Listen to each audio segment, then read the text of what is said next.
Hi, welcome back to निहाती।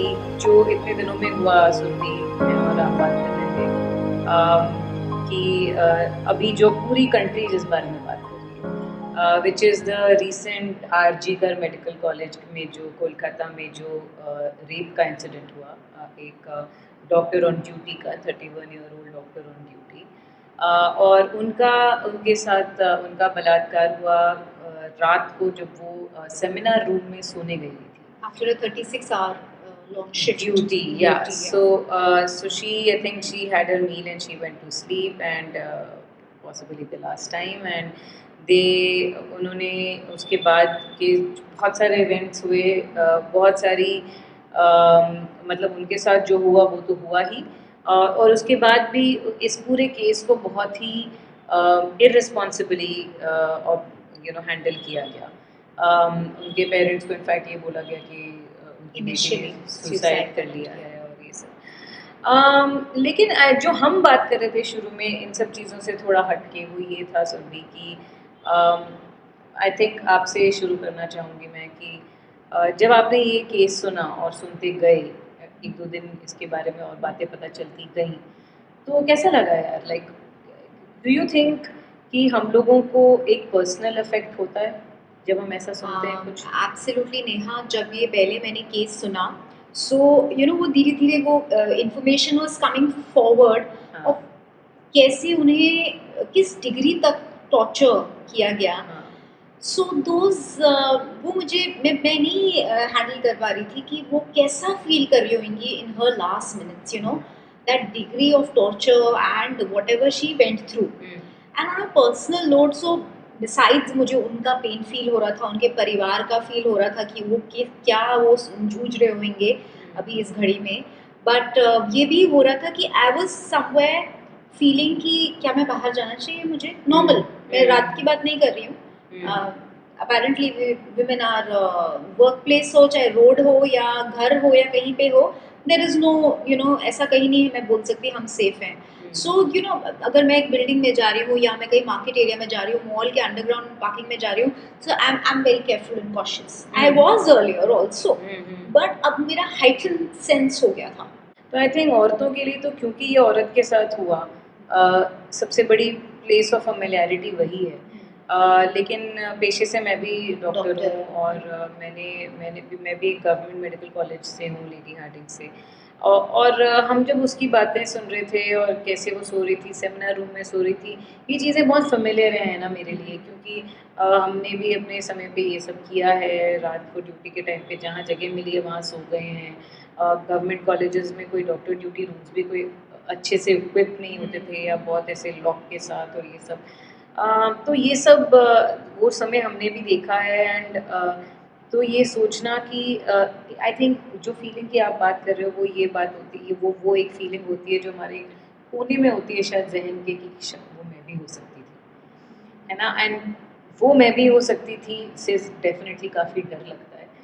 और उसके बाद भी आई थिंक एक ना हमारे लिए ना अनफॉर्चुनेटली एक रिफ्रेशर कोर्स हो जाता है, कि हमें याद दिला दिया जाता है कि क्या-क्या हो सकता है, और उसके बाद से day to day life definitely effect होती है। आप कहते हो कि आपने बोला कि रात को नहीं, मैं तो बाहर जाती भी हूँ, and I go out sometimes for work अपने दोस्तों के साथ। तो कई बारी ऐसा भी होता है कि मैं कई बारी गाड़ी चला के गई हूँ, कई बारी कैब से गई हूँ, और दिल्ली में तो हमेशा से ही हम थोड़ा-सा डर के चलते ही थे। लेकिन मेरे को ऐसे जैसे लग रहा है कि पिछले कुछ महीनों में मैं कंफर्टेबल हो गई थी, कि मैं कैब से वापस आ सकती थी और आती ही थी घर पे। लेकिन जब से ये हुआ है तब से मेरे को खुद अपना फिर से फीलिंग आने लगा है कि नहीं, I will not feel safe in a cab. अब तो मेरे साथ कोई बैठे भी हुए हैं या मेरे दोस्त भी हैं, या तो भी मुझे थोड़ा-सा डर लग रहा है कि क्योंकि आई थिंक इतनी फ्रेश है और इतनी सारी डिटेल सुनी, और वो कहीं न कहीं आपको फ़ील कराता है कि एक्चुअली इनकी क्या ही गलती थी, और इसने ऐसा क्या ही किया कि जिसकी वज़ह से इतना किसी में रेज आ गया। तो कई बार ये लगता है कि बस एक औरत होना ही बहुत है, for another man to think कि हम ये सब कुछ कर सकते हैं। तो हाँ, पर्सनली आई थिंक जैसे हम ऐसे न्यूज़ को कंज़्यूम या रिसीव करते हैं, वैसे आई don't think men must be feeling that. that way. Besides that also, like मैं आपको बता रही थी, कल रात को मैं कुछ गूगल कर रही थी एंड जहाँ ये एक ऐसा इंसिडेंट हुआ जिससे सारा देश हिल गया Yeah. And there are protest that we are watching everywhere. At this simultaneously ये इंसिडेंट्स रुके नहीं नेहा. हाँ There have been rape cases and हाँ. rape matters that are coming ahead. बिल्कुल, उसके बाद भी. उसके बाद भी. हाँ. तो then I want to really know and understand where are we going wrong. तो ये सबसे पहली बात तो ये दिखाता है कि डर ही नहीं है. डर ही नहीं है. There is absolutely no fear. Absolutely no fear. हम निकल जाएंगे. ऐसा भी नहीं है कि हम ऐसे किसी देश में रह रहे हैं जहाँ पे लॉज नहीं है या औरतों की राइट्स नहीं है. मतलब लॉ के हिसाब से तो सब कुछ है. कहने के लिए तो सब कुछ है, बट वो शायद सिर्फ कहने के लिए, क्योंकि हमारी कंट्री अपेरेंटली रेगुलेटेड है, गवर्नमेंट है, जुडिशरी है, पुलिस है, लेकिन जब उनकी ज़रूरत है तो वो हैं. हम ये भी देखते हैं हमेशा कोई भी ऐसी इंसिडेंट होए तो उसके बाद उसको हैंडल कैसे किया जा रहा है बाय द गवर्नमेंट या उस स्टेट का जो गवर्नमेंट है, कुछ भी वो सब चीज़ें भी मायने रखती हैं. बट क्लियरली उसका कोई इफेक्ट नहीं है, क्योंकि हमने उसके बाद भी बहुत सारी ऐसी न्यूज़ ऑलरेडी सुन ली है जहाँ पे किसी को किसी चीज़ का डर ही नहीं है. लोगों के एटलीस्ट जो ये काम कर रहे हैं उनके अंदर ये तो ज़रूर है कि हम निकल जाएंगे. सो अपेरेंटली अब ये नहीं बोल सकते कि जो हम एजुकेटेड हम बोलते हैं कि हाँ. वो नहीं करेंगे. हाँ. There is clearly in front of us हाँ. एक कॉलेज के अंदर ऐसा हो रहा है, वो भी एक मेडिकल कॉलेज के अंदर. हाँ. सो देन हमको क्या चेंजेस लाने हैं, you know, what do we need to change amongst us between you and I sitting with a group of friends. और हम क्या कर सकते हैं? हाँ, देखो again just taking a step back from there first. Okay, मेरे को लगता है कि पहले हम आइडेंटिफाई करें. ये बात तो आपने बिल्कुल सही बोली कि क्लियरली एजुकेशन का रोल तो कम लग रहा है. ठीक है, एजुकेशन का रोल अब जाके हमें कम लग रहा है, क्योंकि लाइक यू सेड कि कहीं पे भी हो रहा है, विक्टिम भी एजुकेटेड हो रहे हैं और अक्यूज्ड भी एजुकेटेड हो रहे हैं, और जो ये काम कर रहे हैं परपेट्रेटर्स भी एजुकेटेड हो रहे हैं. तो अगर इस फॉर एन एग्जांपल इस घटना में अगर इंटर्न्स और ये सब लोग भी इन्वॉल्व थे तो पढ़ाई का तो लेवल काफ़ी हाई था, फिर भी वो इन्वॉल्व थे. तो हमें ये आइडेंटिफाई करने की ज़रूरत है कि सबसे पहले प्रॉब्लम ये है शायद कि जो धारणा है, जो बिलीफ है, या जिस तरीके से देखा जा रहा है औरतों को या इस विषय को, उसी में दिक्कत है.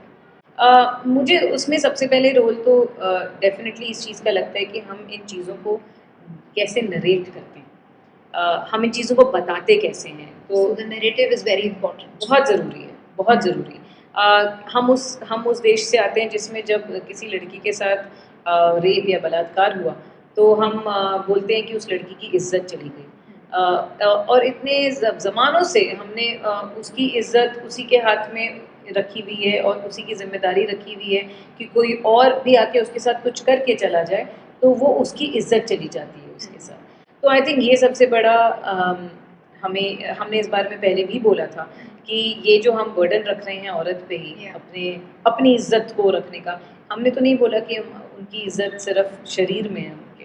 तो आई थिंक जिस तरीके से इस चीज़ को नरेट किया जाता है, चाहे लोगों के बीच में बैठ के, चाहे न्यूज़पेपर्स में, यू नो, इंग्लिश में लिखा जाता है कि she was raped and she was. So I think it's time कि हम इस न्यूज़ को जब बताते भी हैं तो हम राइटफुली उसकी तरफ रख के बताएं.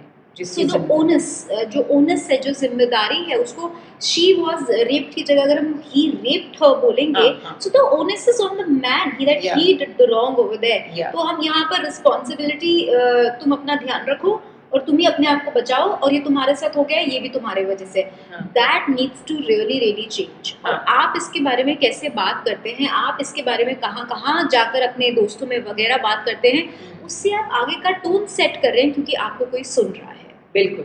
अगर आप पोजीशन ऑफ पावर में हैं या अथॉरिटी में हैं या आप ऐसे हैं कि एक पावर ऑफ इन्फ्लुएंस है अगर आपके पास, जैसे टीचर्स होते हैं या वेरी इंपॉर्टेंट रोल आप ग्रुप्स में होते हैं जिसमें आप ग्रुप लीडर्स होते हैं, इवन हॉबी के लिए है ना, जैसे साइकिल ग्रुप्स होते हैं या बाइकर ग्रुप्स होते हैं, कुछ भी आप पेंटिंग क्लब्स होते हैं, उसमें भी अगर आप जाते हैं तो कहने का मतलब है कि अगर छोटी टुकड़ियों में भी अगर आप सोसाइटी का पार्ट हैं तो वहाँ पे आप अपने आप को इन चीज़ों के बारे में कैसे कंडक्ट करते हैं. अब छोटी सी चीज़ है, अगर मैं यहाँ खड़ी हूँ या हम लोग किसी ग्रुप में ये और हमारे बीच में नॉर्मल बैंटर चल रहा है, तो अगर हमारे ही ग्रुप का एक लड़का एक लड़की को सेक्सिस्ट रिमार्क देके या उसकी लड़की होने पे कोई जोक मारता है जो इनसेंसिटिव होता है, तो आई थिंक अब तो हम सबकी कलेक्टिव जिम्मेदारी बनती है कि हम इन जोक्स को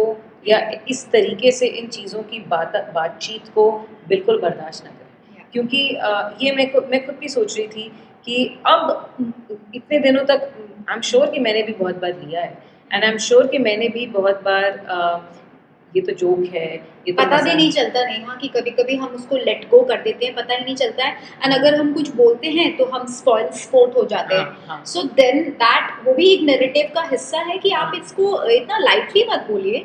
there is a lot of responsibility जो यहाँ पे आ जाती है with considering the number of crimes that are not reducing। हाँ, क्योंकि कोई शुरू से तो नहीं आया होगा इस तरीके का बनके, बट आई थिंक ये बिल्डअप हुआ है ना, किसी ने एक एटीट्यूड होता है ना नेहा कि ये as like you know women can be seen like this or done away with like that, तो वो सही नहीं है और उसको रोकना चाहिए। we have to understand हमारे सामने कितनी बड़ी एक समस्या है ये। हमने 2012 में निर्भया का केस देखा था जो बहुत ज़्यादा ग्रूसम था, एंड सारा देश उसमें भी हिल गया था, और ऐसा लग रहा था कि शायद इसके बाद हमें दोबारा निर्भया नहीं देखने पड़े, बट वहाँ रुका नहीं। 2012 मतलब it has not stopped, and आज हम 2024 में हैं। सो दैट इज़ वाई जो ये बोल रहे हैं और हम दोनों बोल रहे हैं कि it needs to be taken with all the seriousness, इसको बहुत जिम्मेदारी से देखना पड़ेगा। हमारे पास अब समय नहीं है, हमारे पास अब वो समय, let me just go ahead and से कि अब हमारे पास वो लिबर्टी नहीं है कि हम इन जोक्स को जोक में रहने दें। मतलब मैंने सीरियसली सोचा है ये सुरभि कि अब मैं अगर किसी गैदरिंग में बैठी होंगी और कोई लड़का कोई ऐसी बात करता है, चाहे लड़की भी करती है फॉर एग्जांपल, अगर लड़का करता है और मैं ये देखती हूँ कि उसका ये पैटर्न है, या किसी से कैसे भी बात कर लेना, किसी को कैसे भी वो करके चले जाना, अगर कोई ऐसा पैटर्न है, तो मैं शायद इस बात को अब रख के, और अगर मैं ये देखूंगी कि वो बात समझी नहीं जा रही है, तो शायद मैं अपनी दोस्ती विड्रॉ कर लूँगी, क्योंकि आई थिंक वही करना ही, और मेरे पास ऑप्शन नहीं है एज अ वुमन। मैंने भी तो कभी किसी के साथ ऐसा नहीं किया, बट मुझे लगता है कि ये मेरी भी जिम्मेदारी है, राइट? तो मेरे को लगता है कि जब तक हम सब, स्पेशली इस कंट्री में, अगर हम सब ये नहीं कलेक्टिवली सोचेंगे कि ये हमारी जिम्मेदारी है, इसलिए हम सभी को कोर्स करेक्शन करना है, तो हम नहीं कर पाएंगे। एंड द एटीट्यूड कि अगर एक आदमी को ये लगता है कि वो ऑब्जेक्टिफाई कर सकते हैं एक वुमन को, एंड दूसरा कि अगर उनको गेट बैक करना है, so the best thing to do is rape and kill her, this is a very very serious issue. And ये एक आपकी सोच है, एक एटीट्यूड है जो बहुत करेक्टिव इश्यूज इसमें जाएंगे। हाँ, मैं कभी कभी सोचती हूँ कि अगर एक खाली रास्ते पे एक खाली औरत, मतलब अकेली औरत चल रही है और साथ में एक अकेला आदमी भी दिखता है, तो ऐसा क्यों होता है कि मोर ऑफन देन नॉट वो अकेला आदमी ये सोचता है कि उस औरत का एडवांटेज कैसे लिया जाए, ये नहीं सोचता कि इसको प्रोटेक्ट कैसे किया जाए, ये अकेले चल रही है। aren't we all tired as women कि हमको प्रोटेक्शन नहीं चाहिए, हमको एक सेफ एनवायरनमेंट चाहिए। I mean, I don't please stop doing that. Give me as another human, एक इंडिविजुअल, इस नागरिक होने देश का, मुझे भी उतनी ही आज़ादी चाहिए बाहर जाने की, और ये नहीं सोचने की मेरे साथ अब क्या गलत हो सकता है। And this is again a part of that narrative, right? जब भी ऐसा कुछ होता है तो एक और हम नैरेटिव सुनते हैं कि कल तुम्हारी बेटी, तुम्हारी बहन और तुम्हारी माँ भी हो सकती थी। क्यों मेरे को किसी की बेटी बहन माँ होना ज़रूरी है इस जगह पे, एक सोसाइटी में अपनी इज्जत सेफगार्ड करने के लिए? क्यों ज़रूरी है? क्या मेरा एक इंसान, एक नॉर्मल औरत होना ज़रूरी नहीं है? एक कॉमन पर्सन होना ज़रूरी नहीं है for me to get some respect, या फॉर कि अगर मेरे साथ कुछ गलत होता है तो किसी को उस गलत चीज़ के रिएक्शन में कोई रेज फील करने के लिए या कोई एंगर फील करने के लिए मेरे से एक रिश्ता बनाना ही ज़रूरी क्यों है? Yeah. ठीक है, क्यों वो उनको बिना रिश्ते के भी तुम एक औरत को सिर्फ एक औरत के हिसाब से देख सकते हो। बिल्कुल। तो मैंने ये पिछले कुछ हफ्तों में या महीनों में बहुत सुना है कि चेंज तो आ रहा है, चेंज तो आ रहा है। बट मुझे लगता है कि अभी मैं किसी से भी ये नहीं सुनना चाहूँगी कि कोई चेंज तो आ रहा है, क्योंकि क्लियरली कोई चेंज नहीं आ रहा। आज की डेट में एक metropolitan city of this country Kolkata में, मैं अपने बर्थडे के लिए इस साल कोलकाता अकेले गई थी, और वन ऑफ द रीजंस मैं सोलो ट्रिप करना चाहती थी, and one of the people that I had asked जो कोलकाता के थे, उन्होंने मुझे बोला था कि it's one of the safest cities in this country for a woman. और मेरे को ये बात इतनी लगी थी ना सुरभि, जिस दिन मैंने ये इंसिडेंट का सुना, कि मुझे लगा कि मैं अभी कुछ महीनों पहले वहाँ पे गई थी, safest city in the country, तो कहाँ औरत सेफ। वहाँ पे तो मैं अकेले गई थी, अकेले घूम रही थी, I just had a cab driver and me, and you know अब जब मैंने सुना ये सब कि क्या क्या हो गया, तो क्या पता कि तुम किसके साथ कहाँ ट्रैवल भी कर रहे हो, किसके दिमाग में क्या चल रहा है। forever we are on guard ना नेहा, हम हमेशा अपने गार्ड पे रहते हैं to be like you know who's gonna crush along us, क्या होगा, और मुझे अलर्ट रहना है। So I think it's high time, it's more than high time कि ये अब बंद होए।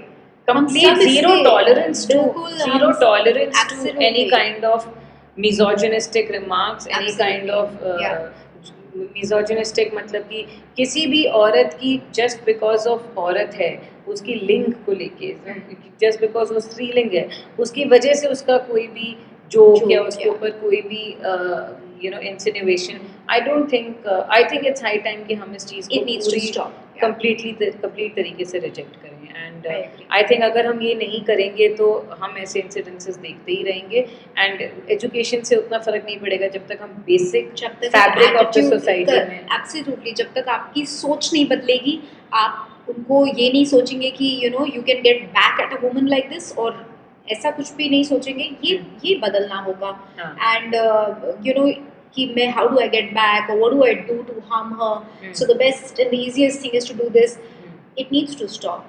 या and I think of course इसके और भी एस्पेक्ट्स हैं कि लॉज ज़्यादा स्ट्रिंजेंट होने चाहिए, और यू नो पनिशमेंट इसकी फास्टर होनी चाहिए, और यू नो गवर्नमेंट को ध्यान देना चाहिए। इन सब चीज़ों के बारे में हमने पहले भी बात की है, और हमने ये भी बोला है कि कैसे आर्ट का भी यू नो जैसे फिल्म्स और मूवीज़, म्यूज़िक, पेंटिंग, इन सब का रोल भी कैसा है रिस्पॉन्सिबिलिटी में आने का। इस वक्त इस पूरे इंसिडेंट का इफेक्ट ऐसा है कि मुझे लगता है कि I am okay to be perceived as a difficult person, someone who does not like joy, you know it doesn't matter to me anymore. मुझे लगता है कि हम collectively as the women of this country हम इतने ज़्यादा enraged feel कर रहे हैं, और इतना नीड फॉर चेंज फील हो रहा है कि I think we are ready to not just be completely zero silent tolerance about to it and yeah. have any tolerance about it. Absolutely, and spread the word around when you talk about it. Please जिम्मेदारी से बात करिए इसके बारे में. And as we again say कि burden उस पे मत डालिए. Don't put the burden on the woman. Yeah. The onus is on the man. It's his shame. उनका नहीं है. Yeah. तो आप कैसे सोचते हैं, क्या आप बोलते हैं, उससे बहुत फर्क पड़ता है. Somebody is listening, आप किसी को influence कर सकते हैं, so please watch what you say and what you do.